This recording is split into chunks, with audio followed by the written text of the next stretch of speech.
periodismo, autor de una larga lista de libros como Las Damas del Poder y García Luna, El Señor de la Muerte. Yo creo que los jóvenes que le gritaron asesino a Felipe Calderón en París, Francia, han de haber leído ya García Luna, El Señor de la Muerte, del maestro Paco Cruz, porque no van a dejar el tema, porque hacen bien en seguir exigiendo y gritando de sus verdades a Felipe Calderón. Recuerde que el maestro Paco Cruz también es autor de libros de referencia como Tierra Narca y La Guerra que nos ocultan. 47 años en el periodismo, y el maestro Jaime Hernández, décadas como corresponsal mexicano en el extranjero, muchos de esos años en Estados Unidos, corresponsal de guerra, fundador y conductor de un espacio que merece todo el respaldo, a las 2 de la tarde de lunes a viernes, no apto para cínicos. Ahí también se necesitan los likes, ahí también se necesitan las suscripciones, y ahí también se necesita el respaldo económico para que siga hablando como le duele a muchos que no aceptan la realidad y la verdad. Ahí está el No Apto para Cínicos a las 2 de la tarde, Jaime Hernández. Querido Paco, gracias por tu paciencia. Querido Jaime, también gracias por tu paciencia. Pero como hay tanta información que nos estamos volviendo locos de tanto que hay en el plato, mi querido Paco, agradezco que me hayas dejado poner sobre la mesa todos estos temas. ¿Cómo estás, Paco? Vicente, buenos días. Y de Jaime nada más te faltó, que es el único traductor e intérprete de un columnista que solo él puede interpretar, y que verdaderamente cuando habla, no, pero es que fíjate, Cuando Vicente, ladra, lo que te voy a decir.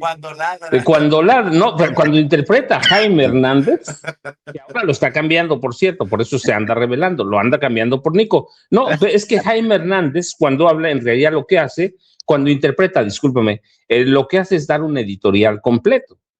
Así que lo que hace es dar un editorial, y eso enriquece todavía más a No Apto para Cínicos.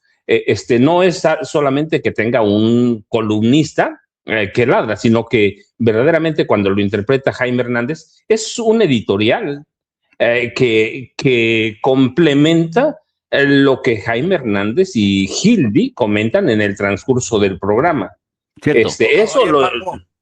Oye, Paco, sí. pero es necesario, fíjate, esto que están haciendo de interpretar los ladridos de Batusay y de Nico, porque hay muchos que ladran en audiencias del Senado y tenemos que interpretar los pinches ladridos de los perros.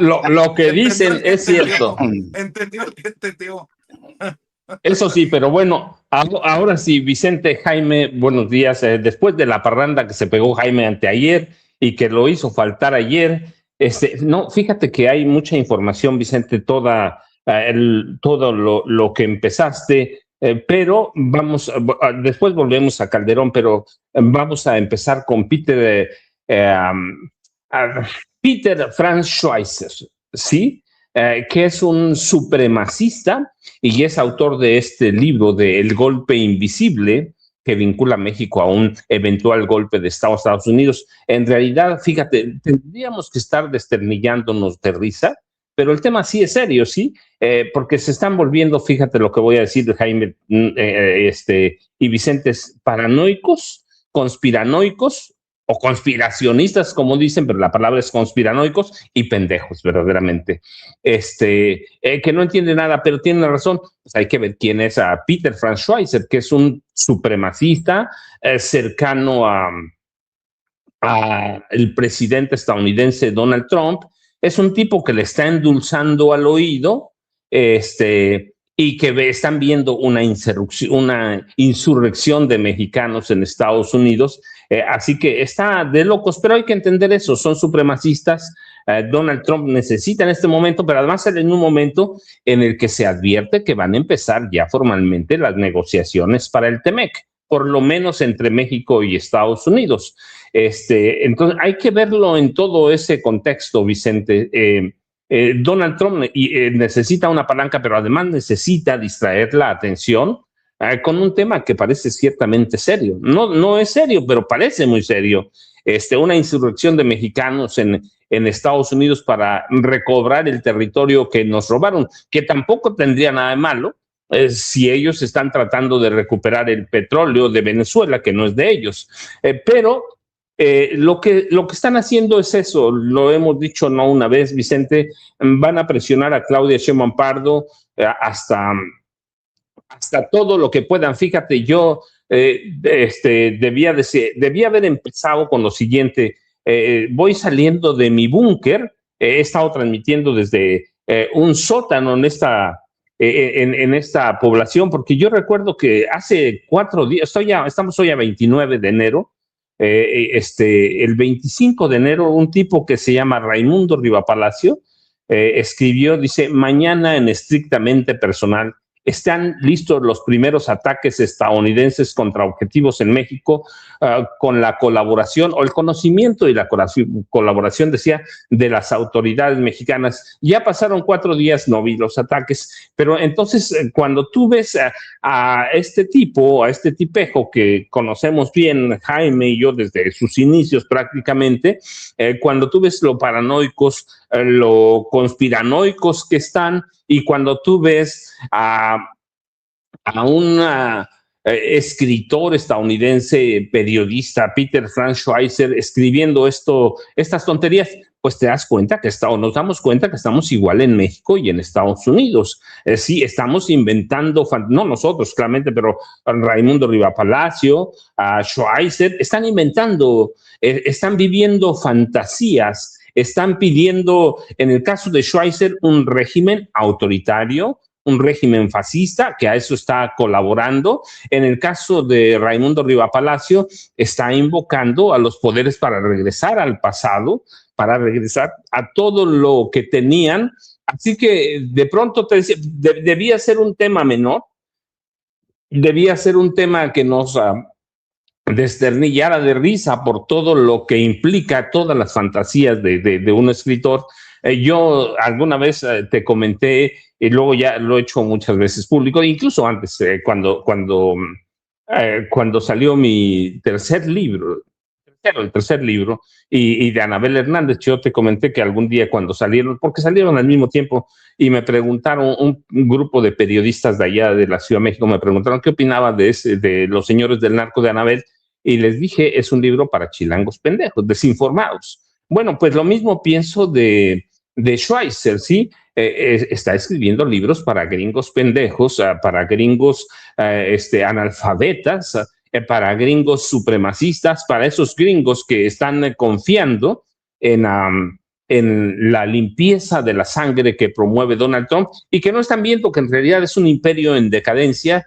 Seguramente mañana hablaremos, porque estoy preparando algo de eso, Vicente, sobre las etapas de cómo llega, las etapas que debe cumplir un imperio para caer, y en esas etapas está Estados Unidos, claro, metido con Donald Trump, y no lo están viendo. Entonces están inventando estas cosas que son eso, invenciones. Fíjate, cuando yo era niño, seguramente tú y Jaime también, los cuentos de hadas empezaban, había una vez un país, y ahora decimos fuentes muy cercanas, fuentes conocidas, fuentes dignas de todo crédito. Entonces están inventando, Vicente, están inventando, pero hay que ver el contexto. Empiezan las renegociaciones formales del TEMEC.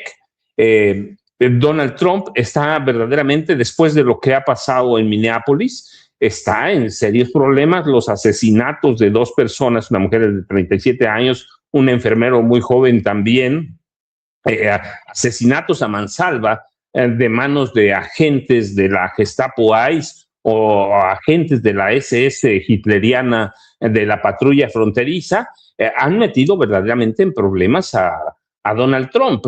Lo han hecho recular. Por primera vez, sé que por lo que publican los periódicos de Estados Unidos claramente, o medios como CNN, New York Times, Washington Post, Político, que el cuarto de guerra o Situation Room ahí en la Casa Blanca ha tenido trabajo de más. Hay un caos en la Casa Blanca, y en ese caos estas informaciones ayudan a Donald Trump, Vicente, lo ayudan, y desde aquí pues claro le damos el empujoncito con personajes siniestros como Raimundo Rivapalacio. Así que hay que tomarlo todo ese en contexto, Vicente. Para mí sí hay que, el comunicado que emite la Secretaría de Relaciones Exteriores es clarísimo, la seriedad que hay que darle al tema, sobre todo con un tipo que está lunático y que es capaz de todo, pero yo no sé, de pronto yo siento que después de Venezuela todo puede pasar, Vicente, pero incluso los más torpes analistas políticos de Estados Unidos entienden que atacar a México les causaría a ellos un problema mayor, pero presionar a Claudia Sheinbaum Pardo no les preocupa porque van a hacer todo para someterla. Donald Trump disfruta verdaderamente de tener gente a su servicio. Ahí está Javier Milei, ahí está la OTAN. Yo recuerdo mucho a Jaime Hernández cuando comentó cómo prácticamente toda la OTAN, la Unión Europea, le fue a besar los pies a Donald Trump. Así que hay que ver todo ese contexto, Vicente. El libro nace en un momento en el que Donald Trump atraviesa tiempos muy delicados después de Minneapolis, la insurrección de Minnesota, de todo el estado, y que se han sumado otros estados, la renegociación del TEMEC y la destitución abiertamente, aunque no lo digan, de Gregory Bovino, este tipo que es la representación o el simbolismo del autoritarismo, del nazismo de Estados Unidos. No se trata del abrigo de Bovino, se trata de los asesinatos y todo lo que ha causado Vicente. Así que hay que entender en ese contexto ese libro, ¿sí? Que te digo, en otra época tendríamos que reírnos de Schweitzer, pero en este momento hay que prestar atención. ¿Por qué? Por todo el contexto que atraviesa Estados Unidos. No sé si llegó Norman, pero buenos días otra vez a los tres, Vicente y Jaime. Sí, ya llegó el querido Norman Pearl, maestro Norman Pearl, saludos. Mi querido Jaime Hernández, ya contestó el embajador, reapareció, andaba perdido el embajador de México en Estados Unidos, el amigo de Ricardo Salinas Pliego, y estaba Moctezuma Barragán, y la respuesta del canciller Juan Ramón de la Fuente ante esto, que es un libro, pero una cobertura mediática que se viene, y para mí me resultó interesante la extensión y, como dice Paco, la seriedad con la que se contesta. Mi querido Jaime, un abrazote. Muy buenos días, queridos amigos. Fíjense que habiendo sido durante más de 15 años corresponsal en Estados Unidos, a mí nunca me deja de sorprender la flaca memoria de los políticos, tanto estadounidenses como mexicanos. ¿Y por qué digo esto?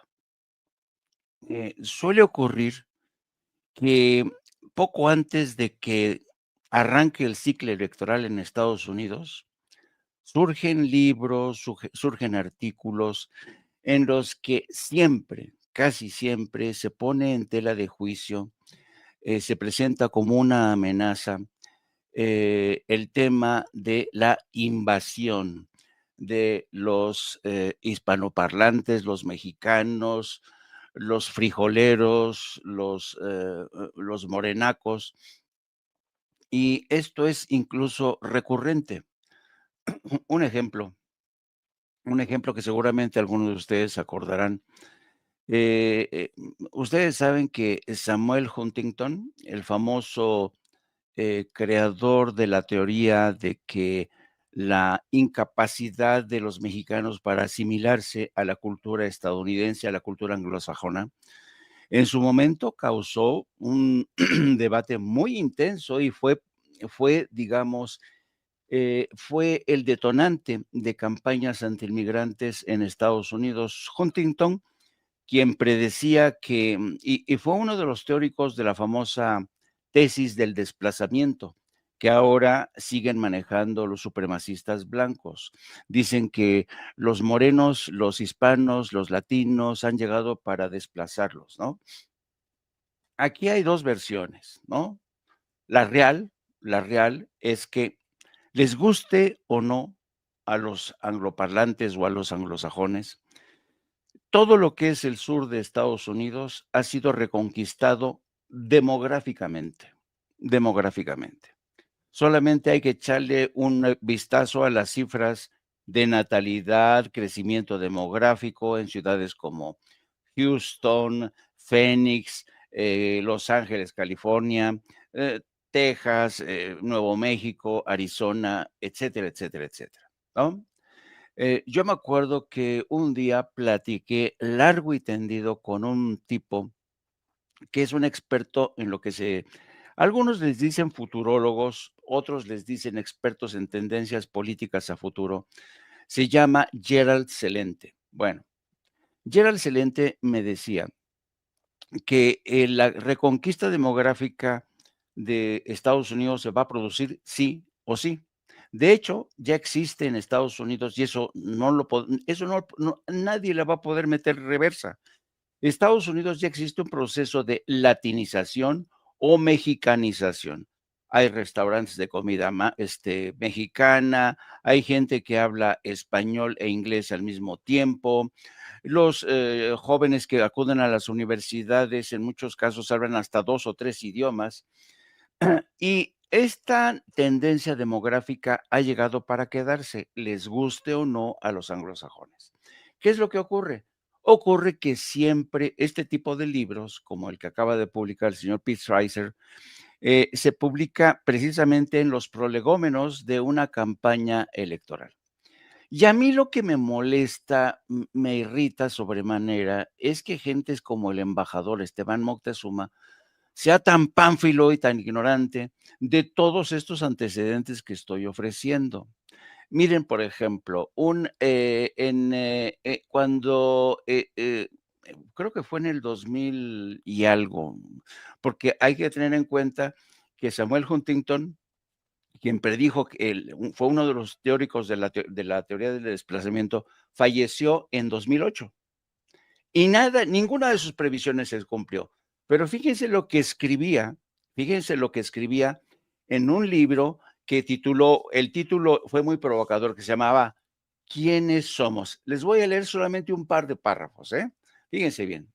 Dice,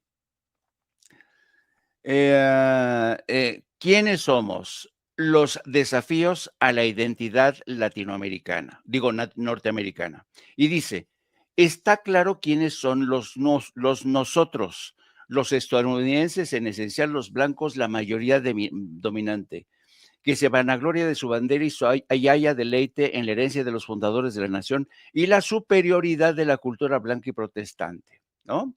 Y dice aquí, pero, en otro párrafo, lo cierto es que ya están aquí, fregando vuestros platos, cuidando de vuestros hijos y despojando a un país, otrora orgulloso y unificado, de lo que lo mantenía unido.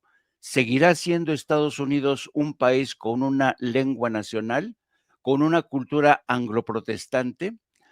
El desafío concreto más inmediato y más grave a la identidad nacional viene de la inmensa y continua inmigración procedente de América Latina, especialmente de México.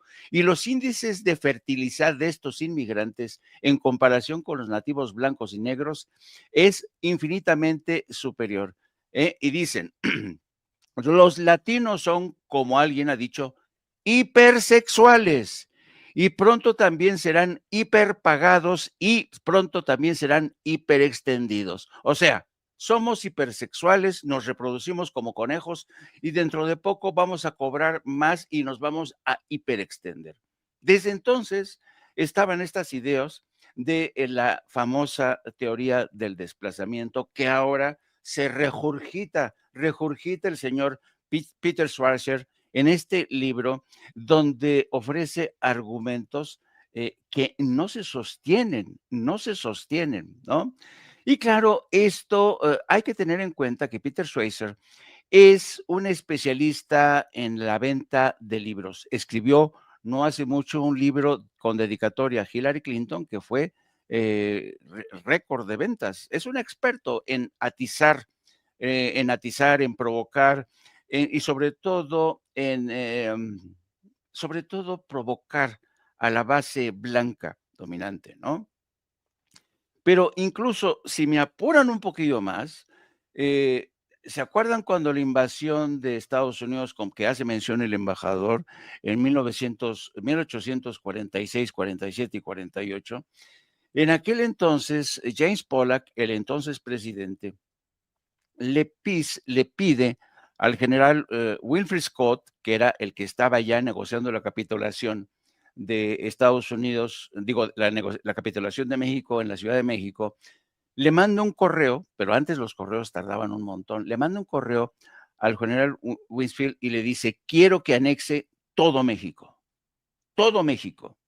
Y entonces, fíjense nada más la respuesta tan brutal que le da el general Winfield Scott a su propio presidente. James Polk dice, señor, en México en estos momentos hay 8 millones de habitantes. Solamente 1 millón son de origen europeo o son ricos. Y ellos sí están a favor de la anexión de México a Estados Unidos. ¿Les suena de algo? Bueno, entonces dice, pero el resto son indígenas, son negros. Yo me niego a anexar a un país que tiene esta raza maldita que nos va a echar a perder nuestra raza. Fíjate el racismo, la carga tan profunda de racismo que ya había en aquel entonces. Bueno, entonces, resumiendo, cada vez que nos encontramos de cara a un proceso electoral como el que se viene, surgen este tipo de libros. ¿Para qué? Para atizar a la base supremacista blanca y cambiar el foco de la atención. Estamos hablando hoy de que, y lo decía muy bien Paco, que el presidente Trump ya el infierno que él creó en Minnesota le está quemando. El agua o el fuego le está llegando a los aparejos. ¿Qué es lo que está haciendo? Está negociando nuevas restricciones para ICE, para los agentes de inmigración y aduana, en momentos en que MAGA ahora lo tiene prácticamente entre dos espadas, porque una parte de MAGA le dice, siga usted deportando, siga usted, pero hay otra parte de MAGA que está no se siente bien con las escenas que hemos visto de asesinatos contra ciudadanos estadounidenses. Bueno, y al mismo tiempo que se sigue Donald Trump debatiendo y negociando con Chuck Schumer para que no haya un cierre de gobierno el próximo 31 de enero, hoy se da cuenta en las páginas del Washington Post que ICE dispone hoy de la tecnología más avanzada para rastrear con datos biométricos, para identificar facialmente a través de placas, para seguir persiguiendo a nuestra comunidad migrante. Me recuerda mucho la misma tecnología que utilizó el ejército israelí en Gaza, identificando, marcando objetivos. Están utilizando tecnología de última generación de reconocimiento de rastreo biométrico y de reconocimiento facial. Han instalado antenas que se confunden con las antenas normales telefónicas, precisamente para permitir a los agentes de ICE que utilicen sus teléfonos o instrumentos. Yo no sé si te fijaste en la imagen que pusiste más temprano, cómo estaban utilizando el teléfono al detener esta pareja, porque ya tienen aquí a 38 centímetros de distancia, a 38 centímetros son capaces de leer el iris del ojo. Esta es la tecnología que están utilizando ICE. Así es que esto va a seguir, amigos, esto va a seguir y el gobierno de México debería, yo creo, este tema es inevitable y yo creo que, no sé, el embajador de verdad, mira, aquí estamos viendo cómo los agentes de ICE traen consigo aparatos telefónicos y están rastreando, están sacando fotos, están fotografiando la matrícula del automóvil, checando en tiempo real si la gente que tienen ahí son ciudadanos o no ciudadanos. Hoy disponen de los instrumentos más sofisticados estos agentes que, insisto, están utilizando la misma tecnología que utilizó el ejército israelí en Gaza y Cisjordania. Jaime, para que la gente no vaya, porque en otro tiempo esto hubiera sonado a conspiranoico, ¿no? Claro. Pero, a ver, quienes hemos viajado, hemos subido a un avión, sabemos que lo que estás diciendo tú es right on point, right on the money, como dicen. Perfecto. ¿Cuántas veces ha viajado usted en los últimos días? En el aeropuerto da uno el pasaporte y le dicen, mire la camarita. Y revisan con un, no sé, este aparato que la persona que está frente a la cámara es la misma del documento. Es básicamente la misma tecnología, mi querido Jaime, para que la gente pues más o menos vaya encontrándole el rompecabezas a todo esto. Exactamente. Mire, le acabo de pasar a Ceci el gran reportaje que publica hoy The Washington Post, donde narra quiénes son las empresas a las que ha contratado ICE, los contratos jugosos que se están ya pagando a ICE. Está habiendo, sí, negociaciones con Chuck Schumer, el líder de la minoría demócrata en el Senado, para que haya mayores restricciones a los agentes de ICE. Pero ¿en qué se van a traducir esas restricciones? De todas maneras, van a disponer de las herramientas más avanzadas, son herramientas de espionaje, son demasiado intrusivas. Son capaces de utilizar drones, antenas, la tecnología más avanzada. Insisto, es la misma tecnología que utilizó el ejército de Israel para ir haciendo limpieza étnica en Gaza y Cisjordania. Y por eso es tan importante prestarle atención a lo que ocurre en el Congreso de Estados Unidos, porque hay un esfuerzo republicano y demócrata para frenar los fondos desmedidos para seguir financiando esta cacería de ICE y de la patrulla fronteriza. Mi querido Norman Pearl, estaba leyendo este libro y hacen mención incluso hasta los libros de texto gratuitos que se distribuyen en los consulados para que la gente que es mexicana vaya al consulado y le pegue una revista. Hasta los libros de texto son mencionados en este libro y ojalá por la respuesta que ha dado la Cancillería, por la seriedad que le ha dado el embajador, que esto no vaya a, ¿cómo decirlo?, a limitar de alguna manera cualquier respuesta que pueda dar la presidenta o el gobierno que ella encabeza a lo que está ocurriendo en Estados Unidos. Que no vaya a significar me voy a detener para decir algo para que no vayan a tomarlo como confirmación de estas mamarrachadas que se están publicando en Estados Unidos y esta idea de que estamos invadiendo silenciosamente Estados Unidos a través de los consulados, que además hay que decirlo, Norman, tienen un sentido práctico y es más simple de lo que nos imaginamos. Se pone un consulado donde están los mexicanos. No se va a poner un consulado en, no sé. En Alaska. En Alaska, exacto. Ya me ganaste, mi querido Norman. Fíjate que las cosas que se presentan en Estados Unidos son previsibles. Lo que está comentando el maestro Jaime Hernández, buenos días, por cierto, buenos días a los tres, buenos días a la audiencia. Lo que comenta el maestro Jaime Hernández, yo lo escuché hace 60 y tantos años en la voz de mi padre.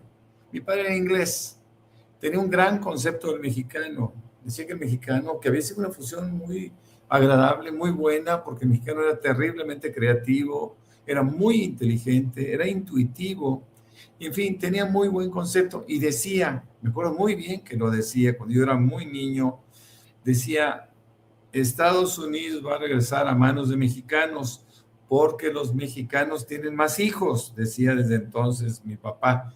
Y sí, es cierto, bueno, ha ido creciendo la natalidad de las familias latinas, especialmente mexicanas, en Estados Unidos.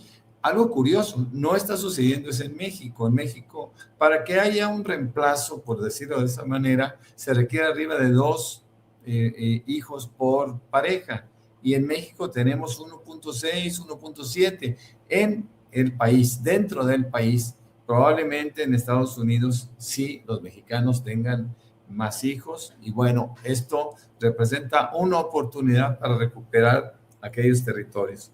Déjenme decirles que estoy, desde hace días, estoy interesado en Ileana García, que es una senadora, y ya lo comentamos ayer muy brevemente.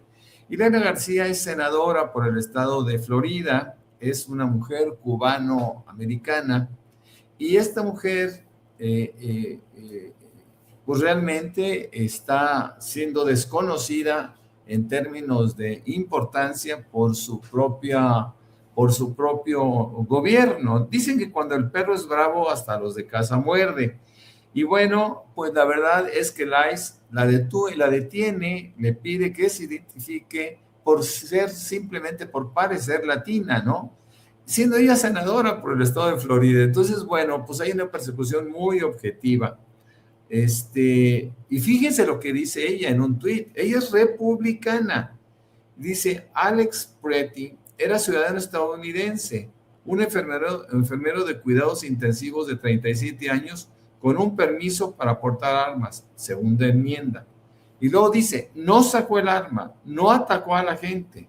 Los agentes de ICE retiraron el arma de su funda antes de disparar.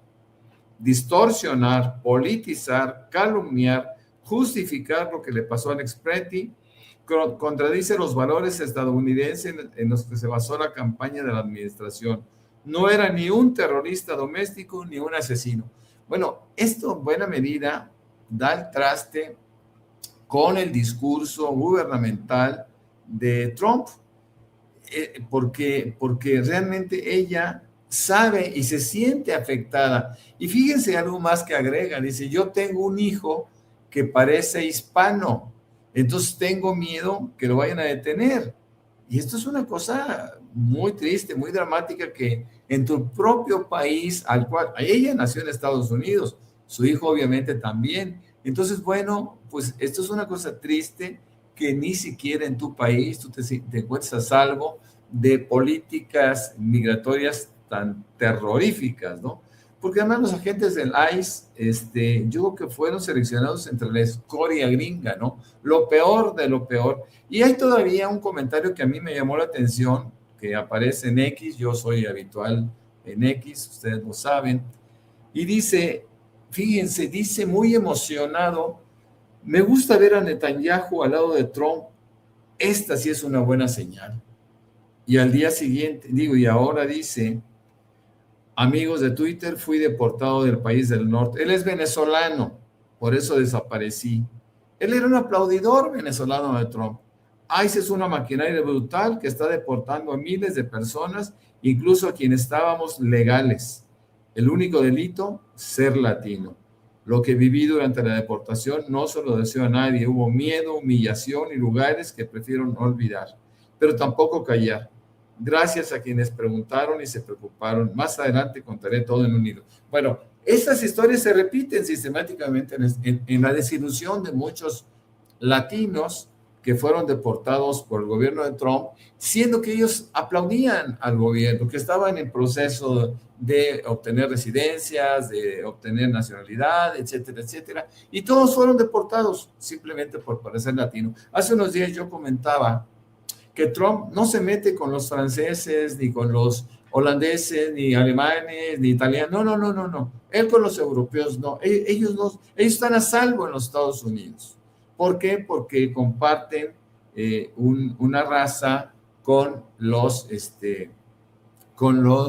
sajones, que hasta ahora todavía son dominantes en los Estados Unidos. Pero como decía el maestro Jaime, como decía mi padre hace 70 años, pues realmente los mexicanos estarán a punto de reconquistar su país. Ahora, no hay que olvidar que la economía de los mexicanos en Estados Unidos representa la quinta economía del mundo. Y eso es muy importante, porque también por el dinero, por el crecimiento económico, pueden ir logrando espacios, y los han logrado, vaya que los han logrado. Fíjense que cambiando radicalmente de tema y viniendo a México, ayer el Morena, PT y Verde firmaron una alianza rumbo a las elecciones de 2027. Esto es algo muy importante porque se ratifica una alianza que les ha dado resultados, pero por otro lado, se niega Alberto Anaya, que es el dueño del PT, se rehúsa a hablar sobre el tema de la reforma electoral. No hay que olvidar, yo lo comenté hace como 15 días, que tanto el gobierno de Calderón en 2 ocasiones sucesivas y el mismo Peña Nieto pretendieron también disminuir la cantidad de diputados plurinominales y senadores. En ambos casos, en los 4 casos, se estrellaron contra la reticencia de algunos que, entre otros partidos menores, que les habrían dado la mayoría. Se requieren 2/3 partes por una reforma electoral de esa magnitud, con ese perfil, y no se los dieron. ¿Qué puede pasar ahora en nuestro país? Pues puede suceder algo similar, o probablemente la reforma sería raquítica, sería frágil, sería poco representativa. Por último, quiero hablar, y eso me parece muy lamentable, que ayer también salió la noticia que tanto el maquinista como el conductor del tren interoceánico carecían de licencia federal ferroviaria vigente, y por tanto no estaban facultados para ejercer el cargo. Entiendo que es una empresa quien les daba este servicio a este ferrocarril, pero que lo haya hecho en cualquier caso de haberlos contratado sin investigar suficientemente, pues representó ya no un riesgo, representó un evento, un hecho trágico que no debimos haber vivido. Ahora, también quiero recordar que en una semana en España hubo 4 accidentes ferroviarios. Yo creo que es una industria que se tiene que ver con mucho cuidado. Hay que sistematizar todos los controles, toda la operación de una manera tal que aumente la seguridad en nuestro país. Se dice que en el ferrocarril del interoceánico realmente las vías fueron exactamente las mismas que se tenían hace muchísimos años, y lo mismo son trenes muy antiguos. Por lo menos en Reforma hace énfasis en eso en su momento, mis queridos amigos Vicente, Paco y Jaime. Así es, vamos entrándole a los temas como vayan saliendo, si les parece, pero quería mostrar cómo un ciudadano estadounidense, seguidor de Donald Trump, todo parece indicar miembro de esto de MAGA, de Make America Great Again, ha sentido en San Diego la libertad de incluso acosar a jóvenes. Estaba viendo las imágenes y me lastiman, porque pudieron haber sido tus hijos, mis hijos, nuestros sobrinos, nuestros vecinos. Llegó a acosar a estos jóvenes que se encontraban haciendo fila, no sé si lo tenga por ahí, Ceci, haciendo fila para recibir tarjetas de Pokémon en una tienda Target en Rancho San Diego, allá en California, en Rancho. Y esto es lo que provoca precisamente el discurso de Donald Trump y publicaciones como la de este señor que estamos analizando, ¿no? El que dice que hay una invasión, un golpe silencioso contra Estados Unidos a través de los consulados mexicanos. Vean nada más la escenita, échalos eso. Bro, look at you. Nobody's illegal. That guy's illegal. Nobody's illegal. Nobody's illegal. Nobody's illegal. You won't hit me first. You won't fucking do it. You won't fucking do it. Hey, kiss him, bro. You won't do it now. You won't do it now. You won't do it now, will you? You won't do it now, will you? Back up. You won't do it now, will you? Back up. You won't do it now, will you? You won't do it now, will you? He needs to be arrested, this guy. He needs to be arrested. Manny, You you won't can do it do right it now, will you? Back the fuck up, yo. You won't do it now, will you? man. Just chill. You won't do it now, will you? Go do something, bro. Wait for them to pull up there. Hey, don't chat. harassing the customer. Yeah. Back the fuck up, pussy. Harassing people, bro. This guy's a maniac. You touched me, bitch! This guy's a maniac. You touched me! I'm gonna harass whoever the fuck I want. You just, what are you saying, bro? What are you saying? Yeah, stand there. No, who? I'm gonna call Richter. Bro, you can't park there, pussy. That's a handicap spot. That's a handicap. Tell me, on these people. I didn't harass anybody. I'm These a people are fucking saying you're Calling loitering. them fucking illegals. Like They're not illegal. loitering, bro. They're They're waiting for fucking product to buy. Pokemon cards, you fuck. Well, then go on and buy their fucking product. We have to wait. Why do you think there's a line, you idiot? Fucking Pokemon bitches. Fuck you! Fuck you. Fuck you! Fuck you, bitch. You ain't got shit to live for. Your life is meaningless. Your life is meaningless. You're a loser. They're gonna call the cops on you, bro. Fucking jackass. Here we go. Get the fuck off his face, bro. Get in his fucking face. This guy's trying to reach. Obviamente con un claro racismo, dice que lucen como ilegales. ¿Cómo lucen indocumentados? O sea, y los chamacos haciendo fila en una tienda Target para las tarjetas de Pokémon. Pero si les encabrona esto, a la gente que nos está viendo y escuchando, también debe de encabronarles que haya hispanos que están dispuestos a hablarle a ICE contra hispanos. Es que estamos viendo un fenómeno muy complejo. También Celsi tiene un video que se ha viralizado de un señor que se queja porque y denuncia que otro hispano lo ha amenazado con hablarle a la migra. Así como nos encabronan los racistas, obviamente es ignorancia, ¿no? El racismo, estos ignorantes, estos imbéciles blancos, como también hay racistas negros, pues no manche, el de estos paisanos que dicen, oye, le reclaman. Es su video número 7, mi querida Ceci. Bueno, y también deben encabronarnos, ¿no? A ver, échate. ¿Va a venir por mí? ¿Que la migra dijiste que va a venir por mí, pendejo? ¿Qué dijiste? Vuelvo a repetir si tienes huevos. ¿Tienes huevos? Di que la migra va a venir por mí otra vez. ¿Estás grabando? Sí, Grábate, dilo. grábate. Dilo. No, yo no. Dilo, pendejo. No dije que por ti. Que la migra, ¿qué hijo de la verga? ¿Eh? ¿Qué dijiste de la migra, hijo de tu puta madre? ¿Eh? ¿Que va a venir por mí la migra, pendejo? Eres un estúpido, hijo de la verga. ¿Ok? ¿Qué dijiste? ¿La migra va a venir por mí? Y ustedes le consumen a ese pendejo que dijo que la migra anda buscando latinos, son unos pendejos. Yeah, call the fucking cops, you dumbass motherfucker. Yeah, you stupid ass bitch. Say the fucking migra is gonna come for me again. You dumbass mother. Le digo, eso es lo que debemos, creo yo también, de evitar. Que entre nosotros nos estemos, si me permiten la expresión, canibalizando. Ahora, me encontré en redes sociales tal vez al culpable del relajo, desmadre migratorio que arrastra a millones de nuestros paisanos.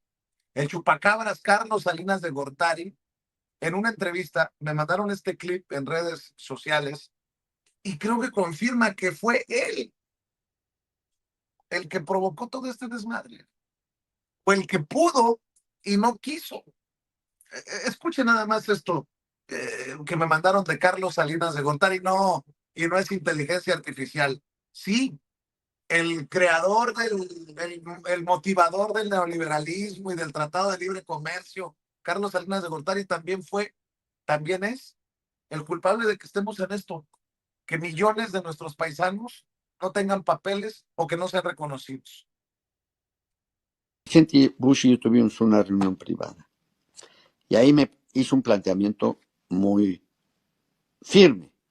Me dijo, nosotros queremos que todas las mercancías estén dentro de la negociación del tratado. Y yo le dije, muy bien, ¿y eso qué quiere decir? Me dijo, queremos que el petróleo esté incluido. Yo le dije, presidente, eso no es posible. Cuando inició la negociación, yo dije 4 nos. No a la negociación del petróleo, eso no iba a entrar, y me sostengo en eso. No hay manera de que pueda entrar el petróleo. Y entonces yo le dije, ¿pero por qué no hablamos de un tratado de migración? Ustedes dicen que hay libertad de movimiento de todas las mercancías, pero ¿por qué no hay un libre movimiento también de personas que son las que fabrican esas mercancías? Entonces el presidente Bush me dijo, mira, esa es una macro negociación mayúscula. Yo no puedo comprometerme a pasar 2 negociaciones mayúsculas en mi Congreso, la del libre movimiento de mercancías y la del libre movimiento de personas. La de personas tendrá que esperar. Entonces yo le dije, pues igualmente, presidente, Yo no puedo pasar en mi Congreso una propuesta de que incluya el petróleo en la libre circulación de mercancías del Tratado de Libre Comercio. Y San se acabó. Y San se acabó, fíjese. Falta de huevos, Salinas no le pudo llevar la contraria a Bush y le demuestra cómo un personaje como Carlos Salinas de Gortari negoció como mercancía, como producto, como cualquier cosa, el futuro, la estabilidad, la vida de millones de mexicanos y mexicanas que hoy están con el Jesús en la boca. Mi querido Paco, sobre esto, ya decía también Norman, lo de Morena, PT Verde, están juntos, pero, están unidos, pero, y bueno, el caso de Felipe Calderón, que los estudiantes con conciencia no lo dejan en paz en París, Francia, y lo que le quieras ir poniendo a la mesa, mi querido Paco. Vicente, Jaime, Norman, bueno, mira, primero, solo hay que recordarlo, es que este video último que pasa sobre la paranoia de los latinos entre los latinos, ahorita hablamos de Carlos Salinas, pero de mexicanos contra mexicanos, latinos contra latinos, yo recuerdo cuando en 1981 llegué a Chicago, primero a Houston, luego llegué a Chicago, y lo primero que me dijeron las personas con las que tuve relaciones en diciembre de 81 fue: cuidado con los mexicanos. Si hay un enemigo de un mexicano, es otro mexicano. Así que eso es histórico. Es histórico, de pronto los mexicanos, hablo con conocimiento de causa, ¿va? Con los años, 15 años viví en Estados Unidos, en diferentes estados, viví 4 años y medio en la Florida, viví 4 años y medio casi 5 años y medio en Texas, porque viví 1 año y medio en San Antonio, viví 1 año en California, viví 4 años y medio en Illinois, ahí en Chicago, así que más o menos tengo una idea y conozco varias de las ciudades grandes, algunas pequeñas también. De pronto ese racismo entre mexicanos es histórico también. Somos un país racista, somos un país clasista, y cuando migramos, o emigramos en este caso, cuando emigramos y después nos convertimos en inmigrantes, somos o sacamos lo peor de lo que somos internamente. Y si a esto le juntas que desde el primer gobierno de Donald Trump se alentó el renacimiento o resurgimiento, renacimiento y resurgimiento de grupos supremacistas, pues tienes todo el caldo gordo. Y luego si sumas este segundo periodo en el que y que Donald Trump lo advirtió desde el principio, de que iba a haber una limpieza de sangre, pues tienes aumento de grupos neonazis, crecimiento del nacionalismo blanco, consolidación de grupos de odio. Ahí podemos hacer una lista de los grupos de odio que se han consolidado, ¿no? Incluso dentro, ya lo estabas diciendo, dentro de los grupos republicanos que ahora se sienten perseguidos, como el de Ileana García, ¿no? Están, aquí lo dijimos, Trump no va a cambiar, no nos engañó, estaba hablando con la verdad, que además hay que decirlo, y aquí también lo hemos dicho, no hay presidente que se salve de eso. La única diferencia, por ejemplo, entre Barack Obama y Trump, es que Trump lo exterioriza, y Barack Obama era un hipócrita, era un blanco con piel negra, ¿sí? Y si vamos más atrás, lo podemos ver con los dos Bush, padre e hijo, con Ronald Reagan, con el presidente que tú quieras, con el que mencionemos aquí. Así que eso exacerba también el odio y el racismo entre mexicanos, en este caso, que nos interesa bastante. ¿Por qué? Pues porque tiene miedo que les vaya a quitar el empleo. Entonces, que se vaya él, a que me vaya yo, que se vaya. Piensan que viven el sueño americano, no saben que el día que le va mal a uno, le va a ir mal a todos, que hay racismo, a todos los va a afectar. Así que es histórico, se va a mantener y se va a endurecer en la medida que se acerquen las elecciones de medio término, que son en noviembre, históricamente en Estados Unidos son en noviembre. Estamos a partir del domingo, vamos a entrar a febrero, así que ellos van a entrar en una lucha febril, demócratas, republicanos, y los republicanos pro-Trump o MAGA van a inyectarnos todavía más ese odio entre nosotros mismos, ¿sí? No es casualidad la política que seguía a Greg o Gregory Bovino. Ahí la política de seguridad nacional es parte de eso, es parte del fascismo nazista. El verde olivo es el negro de los nazis, la chatarrera son nazis, los botones dorados son nazis, así que ¿qué esperamos? Y luego con los ingredientes que vamos dando los tres, vienen las elecciones, la renegociación del TMEC, ahí en Estados Unidos una política incendiaria supremacista, así que todo eso explica todo lo que está pasando. Y te digo, y si a eso le sumas que entre los mexicanos, yo hablo de los 80, fíjate, en 81, 15 años en Estados Unidos, lo viví. Yo jamás me atrevería en Estados Unidos a pedirle ayuda a un mexicano. Yo viví en comunidades, tuve mucho acercamiento a comunidades alemanas, a puertorriqueñas, y las más reacias eran las mexicanas. Incluso yo mismo no tenía mucha relación para allá, para la Villita, por ejemplo, en el caso de Chicago. En Miami vivía en la calle 7, a unas, no sé, vivía a 4 cuadras de la pequeña Habana. Así que hay todos los ingredientes. El video que pasaste primero de estos jóvenes que están destruyendo su trabajo porque no les pagan, verdaderamente es impactante. Sí, no les paga un patrón gringo, le retecharon la casa. Así que todo esto lo vamos a ver en los siguientes 10 meses, pero aumentado a lo máximo. Y en el caso de Salinas, bueno, pues siempre hay que decirlo, Vicente, fue a mí me impacta ese video. Están destruyendo su trabajo, porque primero no les pagan, segundo los amenazan con llamar a la migra. Eso es impactante, ¿sí? Yo recuerdo mucho, fíjate, cuando fui a la frontera entre República Dominicana y Haití, los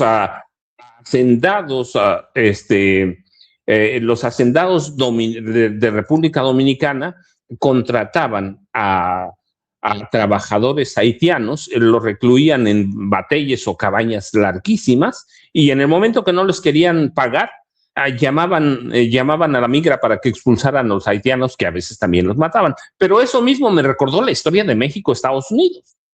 Eso es histórico, y hay que tener mucho cuidado nosotros de no alimentar ese discurso de odio. Pero a mí me impacta este video, que están destruyendo el trabajo que hicieron, que además se ve larguísimo ese techo, ¿no? Lo están destruyendo porque no los van a pagar, y en el peor de los casos los amenazan con llamar a la migra. Así que vemos una explosión de odio que se va a prolongar de aquí a las elecciones intermedias. Si pierde Trump, va a cambiar la situación, pero restaurar la confianza va a tardar décadas. No es tan fácil que restaurar todo lo que se está destruyendo. Si gana Trump, va a ser todavía peor. Este libro, El golpe invisible, otros libros, Vecinos distantes, yo me acuerdo de Alan Ryding en los 80, justamente el gobierno entre Carlos Salinas de Gortari y Miguel de la Madrid Hurtado. Así que ese odio lo vamos a vivir. Y luego Carlos Salinas de Gortari, ¿sí? Pues siempre fue un ilusionista de las tinieblas. Siempre. ¿Cuál era el problema con México en esa época? Que nadie publicaba nada, que todos los periodistas estaban vendidos o comprados por el gobierno. Y hablo literalmente del de 95 a 9%, un 1% se salvaba, y los casos los podemos contar con las dos manos, ahí paran. Y los periódicos también, con una mano. No había periódicos independientes. todos. Yo recuerdo mucho, a mí me tocó cubrir parte de la campaña de Carlos Salinas y recuerdo cuánto le daban a los reporteros. Sí, así que iban a hablar de este tipo que yo te decía, era un ilusionista de las tinieblas, nos vendió el primer mundo y nos sumió, pero como el tercer mundo, o más allá todavía. Así que ahí tienes ese ingrediente. Yo recuerdo mucho cuando Carmen Aristegui le hace una entrevista ya cuando estaba en sus últimos días a Miguel de la Madrid Hurtado, le hace una entrevista y le pregunta a Carmen de qué se arrepiente, y Carmen le dice de Carlos Salinas de Gortari, porque es un ladrón, se roba la partida secreta y su hermano controla el narcotráfico. Lo dice Miguel de la Madrid, pero además lo dice en sus memorias, ¿sí? Y cuando después de la entrevista, Miguel de la Madrid tiene una reunión con los hijos, discúlpame, Carlos Salinas de Gortari tiene una reunión con los hijos de Miguel de la Madrid, y al otro día los hijos de Miguel de la Madrid publican una carta en la que prácticamente dan como un demente senil a su padre, y Carlos y Miguel de la Madrid pasa la historia como que con toda la ignominia que le carga. Sí, y empieza una carrera política de uno de los hijos de Miguel de la Madrid, que ahí lo vemos todavía dando guerra, pues un capaz, un nini, es una junior, pero ese es Carlos Salinas de Gortari. Ese es Carlos Salinas de Gortari, el hombre que ningún periódico tocaba. Ni Riva Palacio trabajaba para él, Pablo Iriar Lever trabajaba para él. Así que ahí tienes esa generación de periodistas vendidos que prácticamente es mi generación, la generación de adentro de los periódicos. Sé que a ustedes, a Norman le tocó, pero nosotros, que Jaime y yo que trabajamos adentro de los periódicos, es esa generación de periodistas ultra mega vendidos al gobierno. Y luego, mira, nada más para cerrar, para que tengan buen tiempo Jaime y Norman, tenemos el caso de este tipo que yo llamo, junto con Gustavo Díaz Ordaz, el mercader de la muerte. Yo recuerdo mucho, un día me pidieron escribir un trabajo sobre Gustavo Díaz Ordaz y les entregué solamente una hoja con una palabra, ¿sí? No quería escribir porque yo estaba preparando Los Depredadores, un trabajo sobre los presidentes, y escribí una hoja, y en una hoja escribí asesino. Eso es. Y de Felipe Calderón Hinojosa, yo lo he descrito siempre en mis libros como el mercader de la muerte. Son dos no quiere decir que los otros presidentes de Peña para atrás no eran asesinos. De Peña, dije, mató a su esposa y es un narcotraficante. Lo dije en 2008-2009, todos han sido asesinos, pero en el caso especial de Felipe Calderón, tú lo dices bien, está cosechando lo que sembró, pero en 2010 dije que era un mercader de la muerte, que adentro de Los Pinos había una organización del crimen organizado, así que se lo merece, porque esa es la herencia de Felipe Calderón Hinojosa, un asesino que hundió a este país en una ola de violencia institucional. Había en Felipe Calderón Hinojosa, claro, cuando hace mancuerna, además con otro asesino, Genaro García Luna, había una sed de usar la violencia institucional en forma indiscriminada para matar. Calderón, yo lo dije en su momento, Genaro García Luna, son dos tipos psicópatas y sociópatas. Uno compra las armas, Felipe Calderón Hinojosa, y el otro asesina. Sí, así que hoy en París nos están dando toda la razón después de tantos años, sí, 2009, 2010. Es un asesino, es un ladrón y sumió a este país en una convulsión revestida por una crisis permanente de legitimidad que todavía no logra alcanzar a Vicente, Jaime y Norman. Querido Jaime, usted váyale sumando, maestro, porque temas hay. Y bueno, creo que a ambos lados de la fruta. Por cierto, nada más como editorial, yo reniego y me rehúso a aceptar, lo he dicho, incluso antes de estar en los medios de comunicación, esto de que el peor enemigo de un mexicano es otro mexicano. No, señores, este es el momento de la unidad. Si no nos apoyamos entre todos, ¿quién chingados nos va a apoyar? Por eso mi reconocimiento a la gente que ha hecho redes de apoyo para llevarle el mandadito a la gente que tiene miedo a salir de su casa, a la gente que está haciendo una labor comunitaria. Yo reniego, no acepto, nunca lo voy a aceptar que el peor enemigo de un mexicano es otro mexicano. Aunque me den ejemplos, aunque me den detalles de historias, no lo acepto.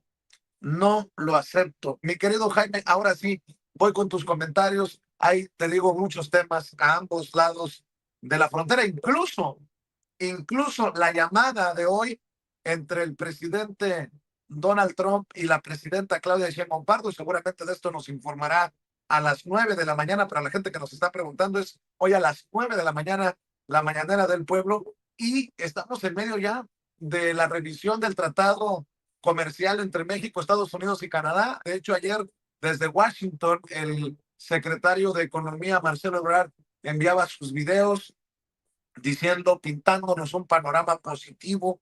Así se arranca con esta revisión del tratado que no le gusta a Donald Trump, mi querido Jaime. Perdón. No, ahí está. Déjame por dónde agarro al toro. Déjame empezar por el lado, para darle continuidad a lo que acabas de decir sobre el tema de la unidad necesaria entre los mexicanos. Creo que para la gente que nos escucha y que son adultos y que viven en Estados Unidos, yo creo que no podemos andarnos con ambajes, ¿no? Sabemos que está en la naturaleza del mexicano. Somos como estos cangrejos que cuando luchan por salir de la cubeta, uno le jala la pata. Así somos los mexicanos. Y no solamente los mexicanos, ¿no? Yo he escuchado esta historia de chilenos, de salvadoreños, de hondureños.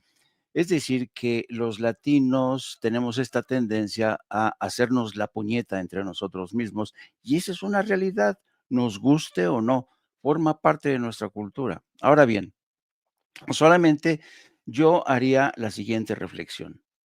Uno de los éxitos, entre comillas, que tuvo Israel a lo largo del último siglo fue precisamente aprovechar las divisiones que tenían y que sabía que existían en el mundo musulmán, en el mundo árabe. E Israel explotó estas divisiones de una forma, hay que reconocerlo, magistral. Entendió que, por ejemplo, entre los libaneses había divisiones entre cristianos, maronitas, musulmanes, cristianos, ortodoxos, y entendió que estas divisiones confesionales eran el cóctel perfecto para provocar la división y dividir a sus enemigos. Y eso pasó en Egipto, con el caso de Egipto, eso pasó con el caso del Líbano, eso pasó en el seno de la propia comunidad palestina. No hay que olvidar cómo consiguió enfrentar a Yasser Arafat, el viejo líder de la OLP, con Hamás. Hamás fue creación del Estado de Israel. Fue Israel quien financió a Hamás, que después dijo que era una organización terrorista. A donde voy es que Estados Unidos siempre va a aprovechar la legendaria capacidad de los latinos y los mexicanos de dividirnos, de traicionarnos a nosotros mismos. Por ejemplo, ¿qué es lo que está haciendo ahora mismo Estados Unidos en el hemisferio occidental? Está apostando por los argentinos, está apostando por los peruanos, está apostando por los ecuatorianos, por los salvadoreños, para marginar o dividir a la comunidad latinoamericana de países como México, Colombia, Brasil, etcétera. La división es el principal ingrediente que tiene Estados Unidos para dividir Latinoamérica y conquistarla. Y es lo mismo que los israelíes hicieron con el pueblo palestino. Bueno, eso es lo que va a hacer Estados Unidos con la comunidad latina en Estados Unidos. Va a empezar a echar a pelear los cubanos contra los centroamericanos. Tú platica con un hondureño, tú platica con un salvadoreño, sobre todo los hondureños. Nos tienen una ojeriza los mexicanos porque dicen, no, esos pinches mexicanos nos maltrataron mucho cuando pasábamos por México, son unos cabrones, hijos de puta, pa. Y al final consigue Estados Unidos dividir a la comunidad latina, ¿no? Claro, mi esperanza es que en un estado de emergencia como el que se está viviendo en estos momentos la comunidad latina en Estados Unidos, hagamos un cierre de filas. Pero si a veces es complicado un cierre de filas entre los mexicanos, yo me acuerdo muchísimo que cuando yo me tocó hacer historias, escribir historias sobre la comunidad mexicana, bueno, las historias de migrantes mexicanos ya residentes que explotaban a los recién llegados, pagándoles salarios de mierda, menos de $5 la hora, menos de $4 la hora, por trabajos extenuantes. Y fenómenos como este tipo que ponía el techo, igual, mexicanos se las hacían. O sea, hay de todo. Y yo creo que tiene que haber una conciencia de nacional, de unidad nacional, porque realmente nos enfrentamos a un poder que sabe, ha operado, ha hecho de otros territorios laboratorios de pruebas, dividiendo a la gente. Así es que yo creo que es importante reflexionar un poco entre nosotros, dentro y fuera, porque además es otra. No, los mexicanos que vivimos en México, muchos desprecian a los que se fueron a Estados Unidos. Les dicen traidores, les dicen de todo.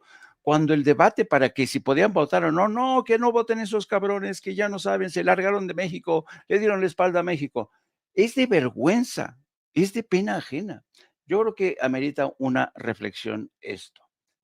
Sobre el tema de las declaraciones de Salinas de Gortari, yo creo que el tema es debatible porque no hay que olvidar que la presidencia de Carlos Salinas de Gortari se da hacia fines de los 80s, principios de los 90s. Hagamos un poco de historia. ¿Qué había pasado antes de que Carlos Salinas de Gortari tomara el poder en el 84, si mal no recuerdo? En el 84 o en el 80, no, en el 86 creo, ¿no? 88, bueno, Jaime. 88. ¿Qué había pasado antes de que Carlos Salinas de Gortari asumiera la presidencia en 1988? Ronald Reagan aprobó en 1986 la que sería la primera gran reforma, bueno, gran reforma que solamente benefició a 3 millones de inmigrantes indocumentados. Pero me acuerdo mucho del texto del discurso de Ronald Reagan diciendo, reconociendo, porque él era gobernador de California, había sido gobernador de California, reconocía que la mano de obra mexicana había sido fundamental para el desarrollo y el crecimiento de Estados Unidos y entendió que la inmigración ilegal a la larga iba a traer serios problemas. Por eso él dio el primer paso. Pero ¿quién era su vicepresidente? Su vicepresidente era George Bush. Y George Bush fue testigo de el largo proceso de negociaciones que se tuvo que dar en el Congreso para dar ese paso. Fue complicado, llevaron, yo creo que desde el 81 hasta que se aprobó la reforma de Ronald Reagan para legalizar 3 millones, pasó un tiempo considerable. Ahora bien, que era el momento preciso para darle un segundo empujón a una reforma migratoria, ese era el momento. Ese era el momento. Lo que pasa es que Bush, mira, le hizo así, porque después, conforme pasaron los años, la década de los 90s y el inicio de los 2000, eso ya era imposible. Y ahora mismo es cero posibilidades de que haya una reforma migratoria. Pudo haber sido aprobada durante los años de Carlos Salinas de Gortari. Lo que pasa es que yo sospecho que Carlos Salinas de Gortari era un presidente que practicaba la sumisión ante George Bush, y si hubiera estado mejor informado Carlos Salinas de Gortari, lo hubiera presionado un poquito más, le hubiera dicho, oiga, su propio presidente Ronald Reagan acaba de aprobar hace 2 años una reforma migratoria, ¿por qué no dar un segundo paso? Era el momento indicado. Todavía había demócratas, John McCain, por ejemplo, que hubieran impulsado ese proceso de reforma. Lástima que Carlos Salinas de Gortari no presionó un poquillo más a George Bush y etcétera, etcétera. Y me remito ahora al pasado más inmediato, la llamada que tiene hoy la presidenta, seguramente con Donald Trump, para hablar, ya nos enteraremos de qué, porque hay varias cosas en el alero. No ha quedado, desde mi punto de vista, suficientemente claro el tema de la entrega del ciudadano canadiense, que unos dicen que fue arrestado, otros dicen que se entregó voluntariamente. No ha quedado suficientemente claro si acaso Trump está apoyando este libro que atiza a la base supremacista y que la pone en contra de la comunidad hispana. Y también no está claro si acaso Estados Unidos está dispuesto a negociar con México desde una posición de honestidad y equidad. ¿Y por qué lo digo? Fíjense ustedes lo que consigna hoy el Financial Times. Le voy a pedir a Ceci que ponga, mira, los funcionarios de la administración Trump se han reunido a lo largo de este año con un grupo separatista que impulsa la independencia de la provincia Alberta de Canadá. Son de extrema derecha y han tenido reuniones con la administración Trump para ver, porque los separatistas de Alberta, que tienen grandes cantidades de petróleo, quieren independizarse. Y entonces imagínate, ahora mismo que Canadá, el primer ministro Mark Carney le ha dicho, se las ha cantado claras a Donald Trump dice, sí, pues ahora voy a financiar un movimiento separatista, una operación encubierta para financiar. Le han pedido $500 millones los separatistas a la administración Trump para impulsar la independencia de Canadá. Y esto me remite a la vieja frase del señor Henry Kissinger cuando decía, ser enemigo de Estados Unidos es peligroso, pero ser amigo de Estados Unidos puede resultar fatal.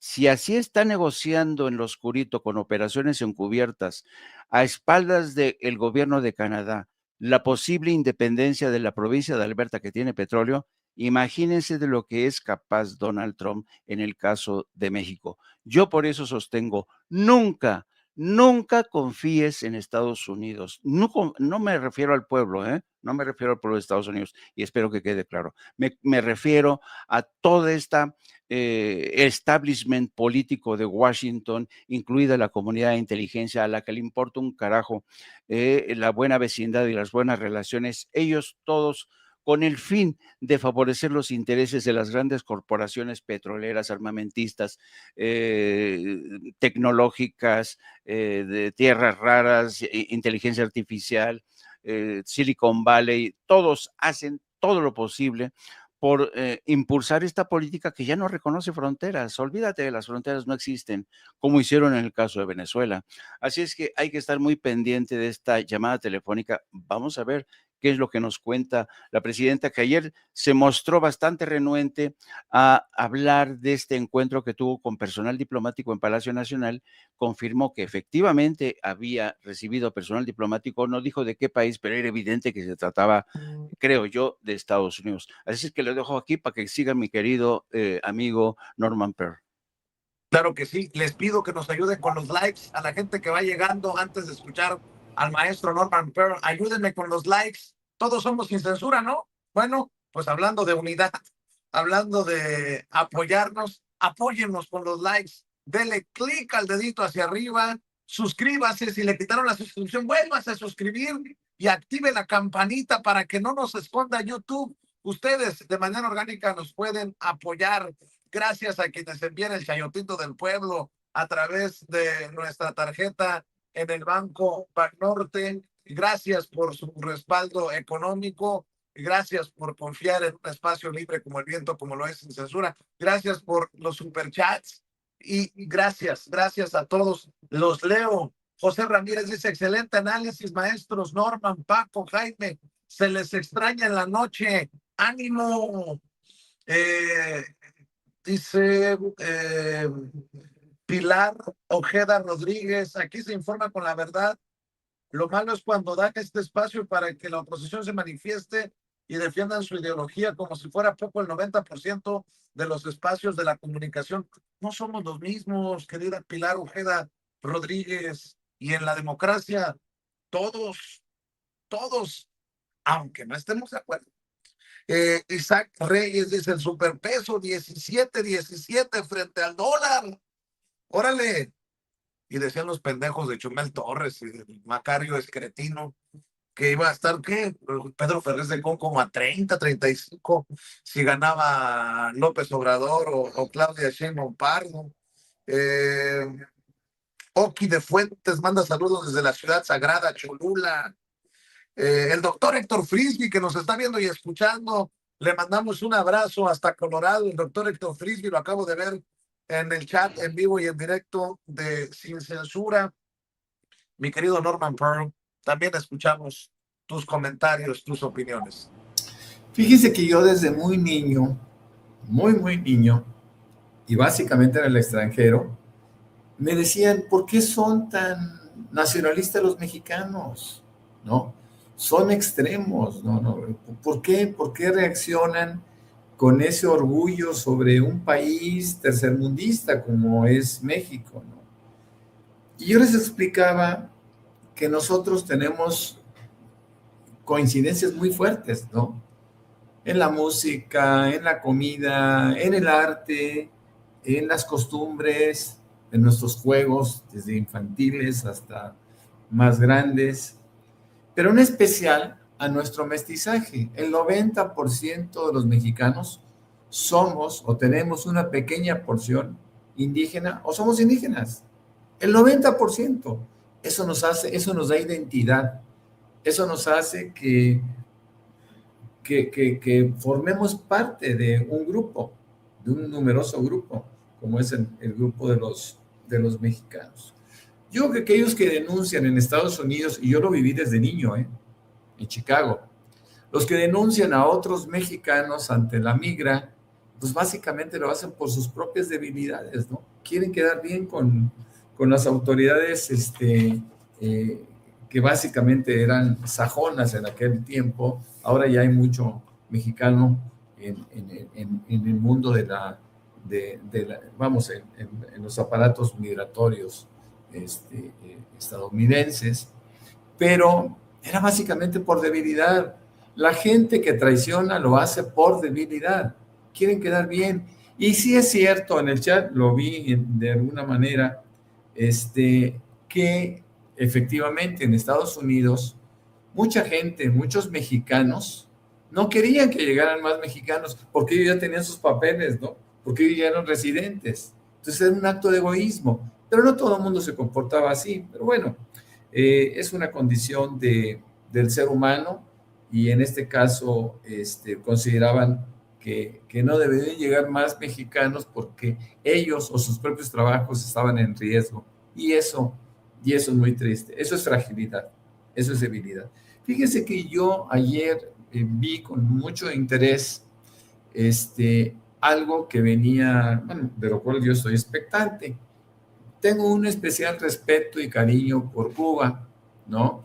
Y desde hace días yo decía, bueno, si se corta el flujo del petróleo venezolano y del petróleo mexicano, que la presidenta ayer aclaró que no necesariamente, pero yo decía, bueno, es que China, Rusia, Irán deben de salir en su defensa, porque debe de ser un acto humanitario. Acuérdense que si se afecta o si se quita el petróleo, que es básico para la economía cubana y para la economía de cualquier país, yo diría que hasta para el bienestar, el confort de la gente, ¿no? La luz, el gas, es fundamental. Están afectando a un pueblo, ¿no? Y entonces, si nosotros hemos salido en defensa del pueblo palestino, en defensa del pueblo gazatí, considerando que se les está privando de la posibilidad de vivir con normalidad, ¿por qué no lo hacemos con el pueblo cubano? ¿No? El pueblo cubano es un pueblo maravilloso, es un pueblo extraordinario, y yo sí creo en la ayuda humanitaria por parte de otros países. Y en este momento, bueno, ayer leía que China está desafiando a los Estados Unidos por las sanciones a Cuba y pide que se quiten, que se levanten esas sanciones y que ellos lo van a apoyar económicamente y, claro, políticamente a través de la ONU, donde hay que reconocer que hay derechos de veto, pero China también lo tiene. Entonces vamos a ver qué pasa con esta incursión política de China, que lo hace poco, pero lo está haciendo en defensa del pueblo cubano. Eso a mí me llamó la atención y sería maravilloso que levantaran las sanciones, ¿no? Para que veamos hasta dónde puede llegar un pueblo con las características del pueblo cubano, porque hay muchas personas, eso es un debate que mucha gente hace y dice, bueno, ¿qué pasaría si Cuba no tuviera sanciones económicas? ¿Qué pasaría con ese pueblo? Es un pueblo culto, es un pueblo inteligente, es un pueblo creativo, que quizá lo ha sido básicamente motivado u obligado por sus circunstancias, pero ¿qué pasaría si no hubiera sanciones económicas? Veríamos a un pueblo muy, muy interesante, y yo creo que China eventualmente les puede dar la oportunidad de que cambien las cosas en la isla, ¿no? A pesar del asedio, a pesar del golpeteo, a pesar de la furia y el odio y sus rencores por nacionalizaciones antiguas de los 60s, por parte de los Estados Unidos. Me parece que merece mucho más el pueblo cubano, a quien yo aprecio y admiro muchísimo. Es también mi sentimiento, suscribo lo que acaba de decir Norman. Mi querido Norman, ¿por qué no cerramos esta oportunidad rumbo a la mañanera del pueblo con tus redes sociales, mi querido Norman? En este jueves, por cierto, recordando, ¿cuándo se termina la semana? Mañana, ¿no? Tiene hasta mañana Ricardo Salinas Pliego para decirnos cómo van a pagar. ¿Cómo van a pagar? Palabras de la presidenta, ¿no? Que esta semana se definían. Bueno, mañana es viernes. Ay, Diosito. Mi querido Norman Pearl, tus redes sociales, maestro. Claro que sí, con mucho gusto. Y claro que es para mí un placer estar aquí con ustedes y con toda la audiencia. Pues me encuentran en X, antes Twitter, como Norman F. Pearl, y también con el mismo nombre me encuentran en dos cuentas que tengo en Facebook, en donde, insisto, podemos tener alguna interlocución. A veces hay discusiones, a veces hay pleitos, como ayer con un tipo que trabaja para imagen y que se precia de ser el padre superior de no sé qué tantas cosas, ¿no? Pero bueno, para eso son las redes sociales. No te andes peleando con Avispón Zigzag, por favor, Norman Pearl. Bueno, mi querido Norman ya lo encuentra en redes sociales. Mi querido Jaime se va a preparar ya, después del coyotito que seguramente se va a echar al rato, para las 2 de la tarde. 2 de la tarde. Así son los viejitos, Vicente, tienen que ir. Así son los viejitos, se va a echar su siestecita porque no aguanta Jaime Hernández. Afortunadamente para él tiene a Yago Batusay y a Nico. Y a Hildy, claramente, no, eso es otra cosa. No, tengo que seguir escribiendo mis chocoaventuras. Tengo que seguir escribiendo mis chocoaventuras. Y no, pero los veo a las 14 horas con mi querida compañera de vida, la periodista Lourdes Salas, mejor conocida como Hilda por todos ustedes. Mi querido ideólogo de cabecera, Yago Batusay, que anda medio rejego últimamente, que cada vez que le pregunto de Trump... Pues si no le quieres dar croquetas, cabrón, pues dale una croqueta de perdida. No, pero es que ya, mira, cuando le pregunto qué opine sobre Trump, dice que no quiere yo opinar sobre Trump. Lo bueno es que pues, ya vi el vaticinio del doctor Frisby, que diciendo que Trump no nos llega a mayo. Yo no sé qué informes tan ultra secretos dispondrá el doctor Frisby, pero dice que Trump no llega a mayo.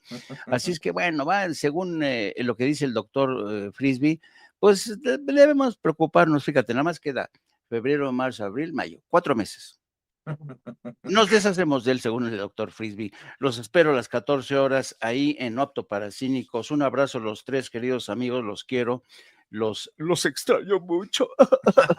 Hasta luego, queridos amigos. Porque quieres, papá, porque quieres, ya saben, los likes, las suscripciones y el apoyo económico para que siga en esta labor también desde su trinchera el maestro Jaime Hernández, de lunes a viernes a las 2 de la tarde, tiempo de la Ciudad de México. Y el maestro Paco Cruz, ya sabe, uno de los más taquilleros, más vendedores de los autores.